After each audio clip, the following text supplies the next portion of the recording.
As you may or may not know, a little less than 2 years ago, I uploaded a video titled Misplaced Use of Miscarriage in Fanfiction.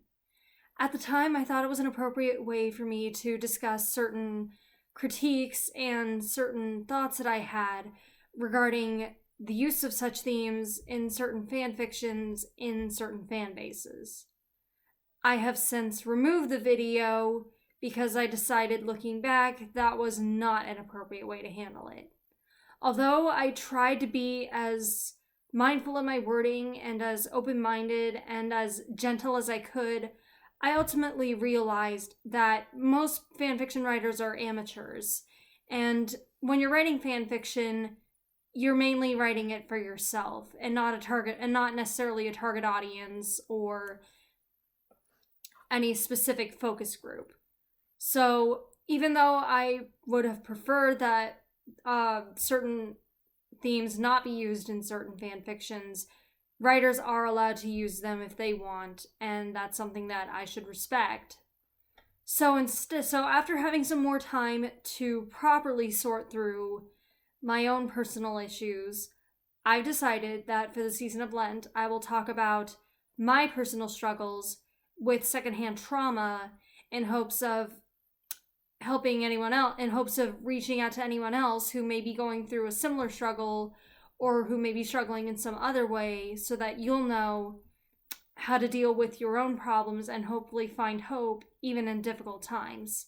Now, before I get started, I would like to reiterate two things. First of all, this is about my journey, my personal experiences. I'm not saying that this is for certain how things are for anybody else. I'm not pointing fingers. I'm not intending to blame. I simply wanted to share my story. And second of all, I'm going to be talking a lot about mental health. So if anyone out there feels that you're struggling with your own mental health, I suggest you reach out to a professional such as your doctor or another mental health professional. And if you're young, I suggest you talk about this with an adult you trust, whether it would be your parent, guardian, a babysitter, a teacher, anybody. So with that out of the way, let me take you back to where it all began, and that would be November of 2020. Now, I know we're all aware that 2020 was a bad year for just about everybody, some more so than others, because this was during the time of the COVID-19 pandemic and quarantine and the presidential elections, which was when political tensions were really getting high.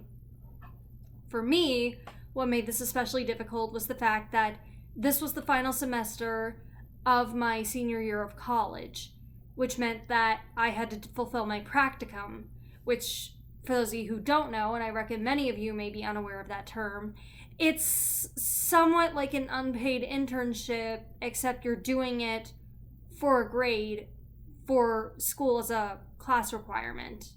Maybe that's what an internship is. I'm not sure. I've never really done an internship, unless that's what this practicum technically was. But anyways, because so many places were for those of you who aren't aware, a practicum or an internship is where you pick a place that you want to study related to your field of study, so you can kind of get the lay of the land and figure out what a possible career there would look like. I was majoring in social work, so I was searching for places that involved something to do with social work. Unfortunately, I already live in somewhat of a small city, and most places were shut down due to COVID or were simply not taking in interns.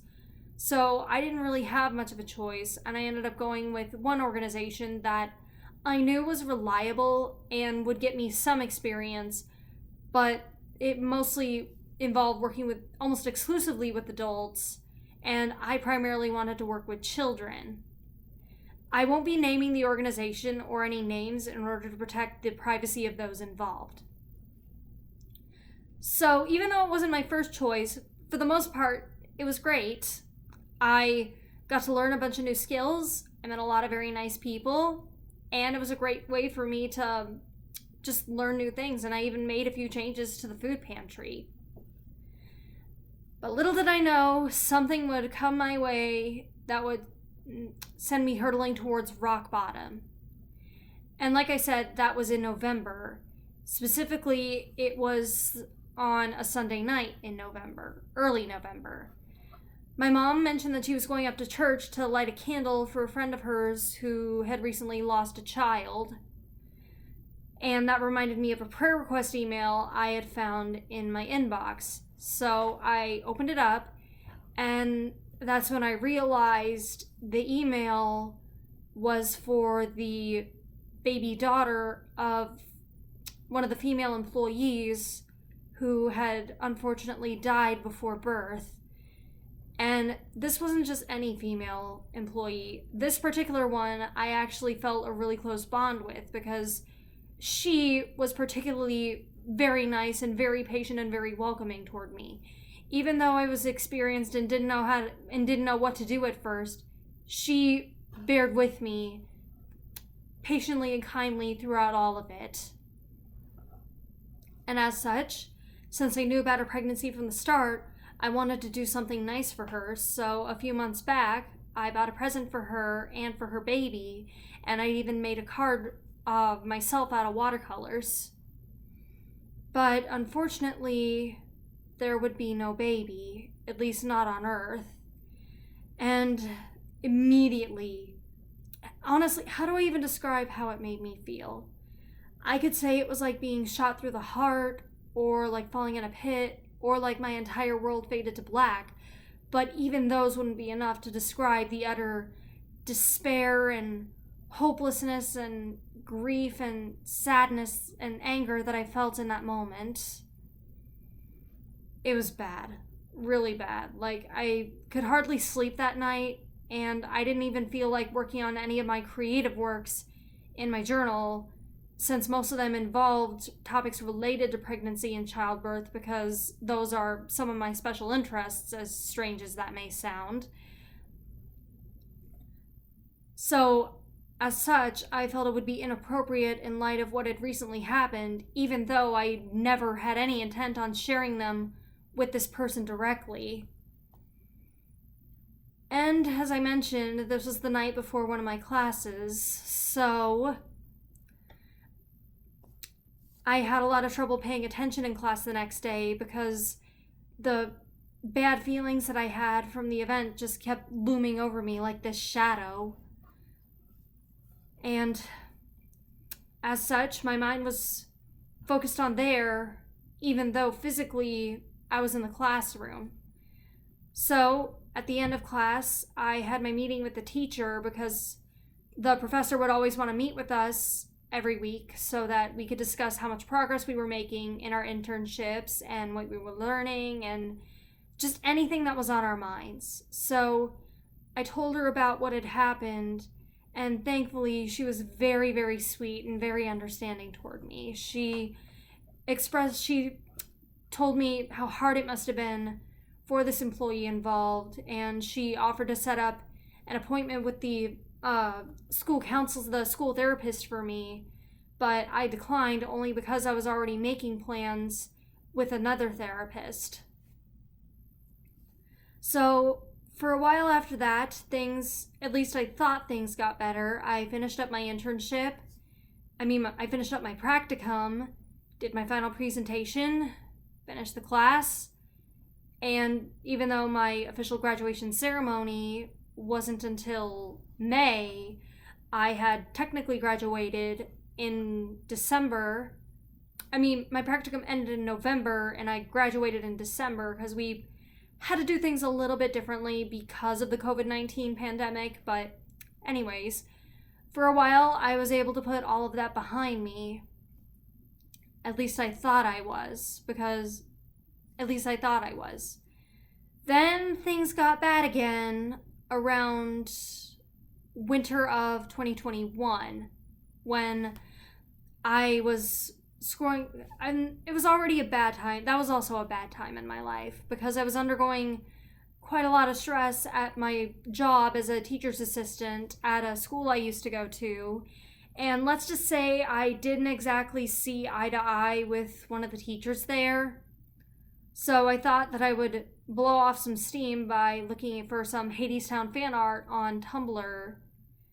And for a while things were going well until I realized some of the fan art was from a fan fiction that I thought I had long since buried in my mind. I'm not going to say the name or the name of the author because I don't want this author to be harassed, especially because they aren't guilty of anything except writing a fan fiction that personally upset me. It's not that it was offensive, it wasn't harmful, it wasn't cruel, it wasn't dangerous. It's just one that I personally did not handle well. Even though I had only read like the beginning of one chapter. And I know that sounds rather judgy of me, but after reading the table of contents and also after reading part of that one chapter, which I will not be listing any dialogue from because there's a chance that someone out there may have read it and potentially will want to harass the author, and I want to make sure I have all my bases covered, and I do not want to open the floodgates to any harassment, so let's get this out of the way right now. If you do know what I am alluding to, and you know which author I am referring to, please, please, please, I urge you sincerely, do not harass them. Anyways, with that out of the way, there was one single line that just kind of opened up the floodgates to that awful night. I mean, it was I guess the line was relatively inoffensive. I don't know. The point is, I don't know. I don't want to say the line because, again, I don't want to... I sound like a blithering idiot. Because I guess sort of the thing is when I feel really strong emotions, I have the words in here, but sometimes it's hard for me to talk about them out loud. I'm much better with my writing, which, okay. Before I get off topic, there was a single line that just brought back all those bad emotions. So in my mind, I was like, okay, abort, abort, abort. And I left and never looked back. But then I went on Tumblr and I saw in the tags an acronym that reminded me of that fan fiction, and it just hung over me. And at first, I tried to blame the authors of those fan fictions and the artists who made those pictures, because I was like, why do you feel the need to cover these topics in Hadestown of all places, considering Hades and Persephone are immortal, so wouldn't their children be immortal by extension? And if this is a world where there is a life after death, then why do they act like the baby is gone? I know that sounds weird, but that's the best way I could put it. And I never went after them directly, but I did vent to my mom and my sister, basically anybody who would listen, talking about how I thought the author showed so little consideration and how they were treating such a harsh topic with such, basically exploiting a harsh topic for the sake of drama and cheap emotional manipulation and stuff. Now, again, I want to reiterate, that is what I said back then. I do not feel this way now, and I regret very much how I felt, because ultimately I realized that no one was to blame. But before I got to that point, I then started to blame myself for it, because I thought, why can't I be normal? Why can't I just feel sad for a little while and then just get over it? Why does it stick with me so much? Why must my mind obsess on this? Why do I feel so bad about this when I'm not the one who lost a baby? And this woman wasn't even my mom or my sister or my aunt. She was just a woman that I worked with. I mean, when I talk about her, some people refer to her as my friend, and the only reason I'm hesitant to use the word friend is because she was worked in a higher position above me, so I thought it would be inappropriate to refer to her as a friend. But anyways, so I began to think that something was wrong with me, and I just wondered why I couldn't just get over it. I would go through periods where I would have little to no anxiety, thinking that that was it and that my problems were over, and then it would just come right back to haunt me again. And I started to feel hopeless, like nothing would ever feel normal again, and I would feel like this forever. But then summer came around, and eventually things started to get better after I started setting a few boundaries for myself. Eventually I decided no more searching on Tumblr for any Hadestown fan art, because there's too much of a chance that I'm going to come across that stuff that upsets me. And also, if a tag mentions anything related to miscarriage or stillbirth or infant death, then I'm not going to check it out. And that it's okay to feel this way. I don't have to explain it to anybody. And then I also remembered an old book. I think it's called The Feelings Book by American Girl. It's one that I've had ever since I was a kid. And I looked in one of the chapters where real girls had written in for help, and there was a girl who was talking about how she'd feel scared in her room at night in the dark alone, and the book suggested that if you start feeling afraid, put on a movie in your mind where you imagine something happy and good that happened in your past, or something exciting that's going to happen in the future. And of course, there are still going to be times where your negative thoughts interrupt that, and that's when you tell yourself something positive. And in my case, it helped to tell myself, I am safe, I am strong, I am loved. And then I put on another movie. And eventually, things started to go smoothly again.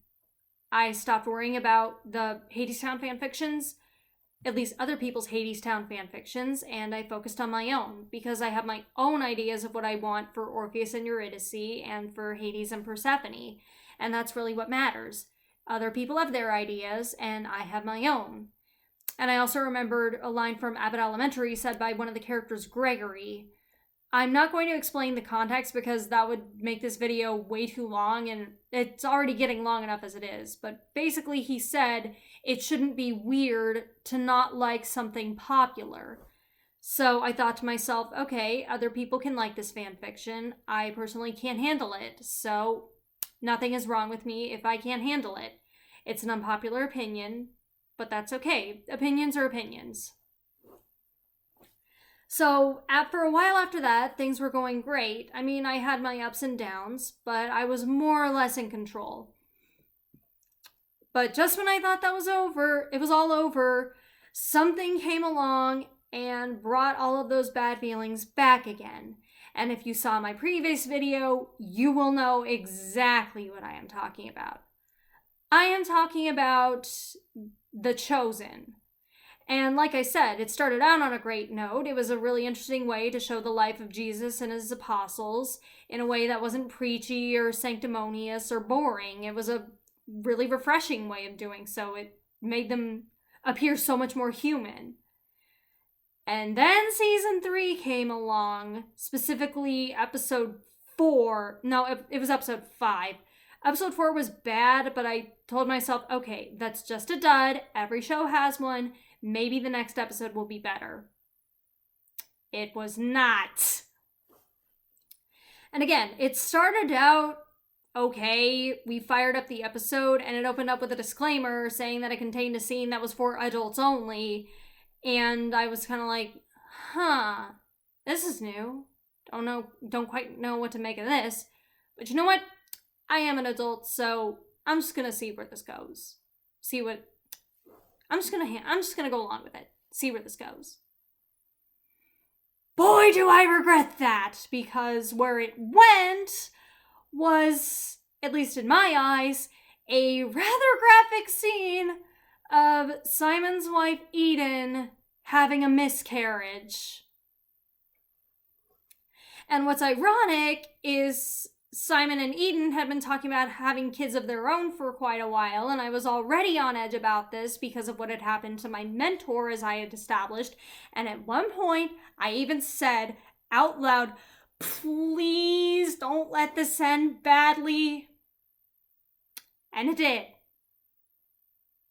And it did.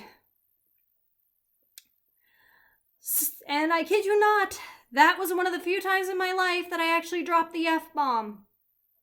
Twice. or maybe thrice. And I'm normally not a big cursor, but I was just so shocked and disgusted and overall just upset and mixed up inside that I did it. I said the word, the F dash dash word. Thrice.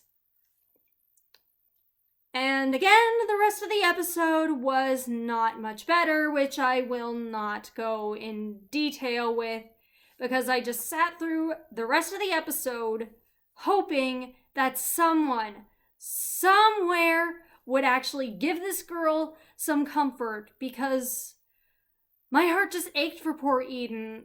Again, I know that there's no way to know for sure that this happened. I know that it was an actress. I know that the tears and the blood were fake. At least I think they were, because like I said, the blood was definitely fake, and the tears were staged anyway, but like I said, the thing is, it was not knowing for sure that really upset me. In fact, it upset me so much that I didn't even want to bother with the next episode. But eventually, my mom talked me into it, and my sister came home, so I was like, okay, fine. All of my family is here, so if something bad happens, I'll have them to lean on. I'll give it a chance. I'll get my Moon Pal, that weighted stuffed toy that I have, as a precautionary measure. And although most of the episode wasn't too bad, the ending is where things really, really, really affected me emotionally, because instead of comforting Eden, Peter decided that was the perfect opportunity to pick a fight with her.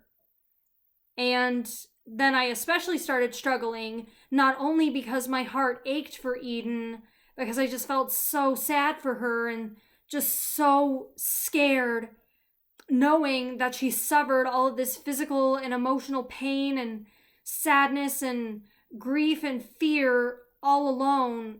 Okay, well, not all alone because her mother was there, but she might as well have been alone since nobody offered her any sort of reassurance or comfort. And,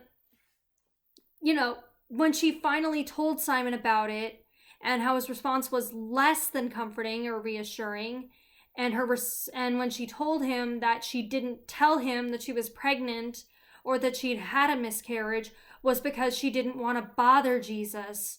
And that especially hurt me because it seemed like she felt she didn't have a voice, and she was so concerned about not being a bother that she felt she couldn't open up to anybody. And I kind of get we were maybe supposed to feel for Simon because this was his baby too, but I was just too busy feeling sad for Eden. And quite frankly, I was mad at Simon for not giving her the proper comfort and for trying to act like he was the victim, saying that he is allowed to mourn his own child. So that was the moment that I decided I was officially done. Or at least I wanted that to be the moment where I was officially done. But of course, my emotions kept tormenting me because I kept saying to myself, did this really happen? Is this how Simon Peter really reacted to his wife when she poured her heart out to him? Because if that is the case, I don't know how I can respect or forgive a man who treats his wife so poorly. And then I started to think back on all the other ways that I'd started to think back on all the other elements of their relationship that I'd seen earlier, which I probably discussed in my latest video. And then I kind of started to think, and again, another side of me was like, so because part of me said I couldn't respect or forgive a man who had done that, but another side of me was like, this isn't just any man. This is Saint Peter, Saint, First Pope, Jesus's right-hand man. So because of my faith, I have to respect him. But how can I respect him when my values tell me, and when my emotions just make me more inclined to sympathize with Eden? And again, I was also thinking, this is a religious show. This is connected to my faith. So if I don't continue, then am I running away from this show? Because I also thought back to Mary Magdalene's dilemma in season 2. You know how she came across that Roman soldier who had assaulted her, and immediately she started feeling anxious. Her heart started racing. Her breath, she got short of breath, and she started snapping at everyone around her. That's exactly how I felt when I saw what happened to Eden. I became cranky with people, and I unfairly burdened my mom and my sister with it because, again, I did that thing where I vented to anyone who would listen. Even when I could tell that my mom and sister were getting annoyed with me. And at that point, I was seeing a therapist, and she did tell me, would you have as much of a problem with not watching the show if it wasn't religious? And I said no, but I don't know, I just felt like she didn't really understand what I was going through, because she kind of tried to act like she knew how I felt by saying that sometimes she can't watch the news because of upsetting stuff on there. And I'm kind of like, are you seriously trying to compare me dealing with someone else's emotions of someone close to me dealing with the very real and personal death of a child that she didn't get to meet, to something scary and upsetting you see on the news that is likely very far away and often exaggerated for the sake of capturing an audience? Of course, I didn't say that, but I said that in my head. So again, I hit rock bottom. It started hovering over me again, and I even had nightmares about it a few times. But eventually, I gave it some thought. It actually came to me at kind of a weird time. I was exercising and I was watching one of my favorite TV shows, Jane the Virgin, which features a Catholic family in actually a positive light, because in pop culture, the Christians and Catholics have a tendency to get stereotyped as the preachy, insensitive bags who are so obsessed with rules that they don't really care about other people and who malign other people for having different beliefs. And I'm not denying that there are some people like that who exist, but it's like people forget that Catholics and Christians, like any other religion, are just people. And I got to a scene where Alba, Jane's grandmother, opened up to Jane and mentioned that when she found out Jane's mother, Jomara, was pregnant, she'd actually told her to have an abortion, and that's something that she still felt overwhelmingly guilty about even to that day. And I thought to myself, well, I can still like Alba even though she did something very horrible. And it's debatable whether or not St. Peter actually reacted this way, or if he really did have a wife who had a miscarriage. But I thought, if this did happen, then reluctantly I should forgive St. Peter. And I also remembered Cinema Therapy, a channel that talks about a certain theme related to a movie or sometimes a TV series. It's mostly movies. And I had watched one about the Prince of Egypt, which was talking about forgiveness, and the therapist had said, just because you forgive somebody doesn't mean you have to be near them. Forgiveness just means letting go of anger and bitterness.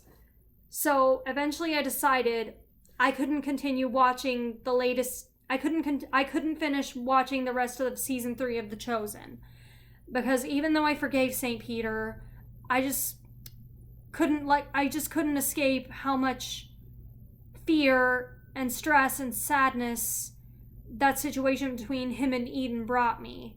And I didn't want to expose myself to that again, and I didn't want it bothering me when I was trying to sleep, which is especially important because I have epilepsy and it can be triggered by not enough sleep. So I eventually had to put my foot down and say, okay, I know this is my faith. I know this is a show related to my faith, and I know I loved it, but I just can't continue with it anymore.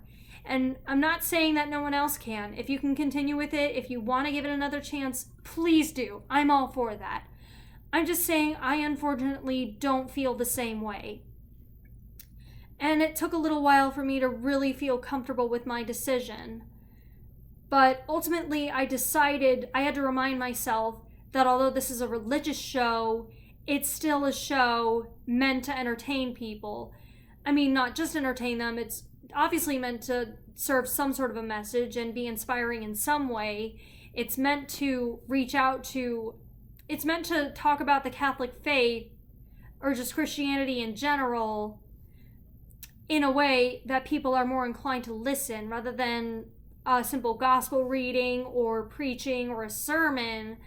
It's through a TV show actually giving us an insight into what could have possibly happened. And again, it's sort of that thing where the lines between fantasy and reality kind of got blurred for me because it was based on things that were very true to me. But ultimately I had to remind myself that this is all possible, that most of this is possibility. Some of it is specifically written down, but there is still a lot of room for possibility. We can't say for certain some of the things we can't say for sure did or did not happen. So I decided to use that time to think about my faith in my own way, talk about what it meant to me, and kind of explore it in a way that brought me comfort. And that's when I started to remember what exactly had drawn me to the faith in the first place, why it was so important to me. Is because it brought me comfort in hard times, because when I felt no one else on earth understood me, I had a higher power who I could consult with. Even if he spoke to me in ways that weren't exactly clear, I believed with all my heart that he was out there listening to me and that he cared about me and that he heard me. So I also decided that I would tell myself, God is more powerful and bigger than anyone and anything. And because he's listening to us, he takes on our struggles as his own, and he can handle it. It's not my responsibility to do so because I'm a mere human and I can't handle it like he can. So I told myself, whatever pain I'm feeling, bring it to God, give it to God. And again, I thought of an illustration that I'd seen on Pinterest where it features a girl crying, obviously struggling with self-harm, considering she had cuts all along her arms. And then Jesus tells her, I know, me too. And we see him put his arms around her and we see the nail marks in his hands. And I know that we don't like to think about God hurting or being sad, but the thing is, we're not trying to do it in a way that hurts him. We're simply bringing our struggles to him so that he can bring us comfort. And again, because he's so much more powerful than us, he can handle it. And recently, what's really helped me is this book. I can't remember what it's called at the moment, but I will discuss it in my next video, which is about 50 different women from the Bible in both the Old and the New Testament, as well, and it covers their stories and their conflicts and their dreams, and ties it into the lives of people in the modern world. Even if these happened long ago, some things still haven't changed since biblical times, and the messages still remain true to us. And despite being made for young readers, they manage to be straightforward without being too gritty or overwhelming, and they provide a sense of hope and light and comfort. And plus, I'm not gonna lie, it really helped reading something that was written by women for women and girls, since a lot of people tend to forget about the women in the Bible. And I'm not denying that the apostles are definitely important. We need a lot more priests. We need plenty of boys and young men involved in the church, whether they're going to be priests or deacons, altar servers, or even if they're just going to be holy lay people. We need them. But we also need to remember the women too, because especially in biblical times, they were the most overlooked. So what I hope you can take away from this, if anything, is that we all have our struggles, and sometimes things weigh on us. And if you're a person of faith, remember, God is always listening and he can handle it. So whatever you're feeling, bring it to him.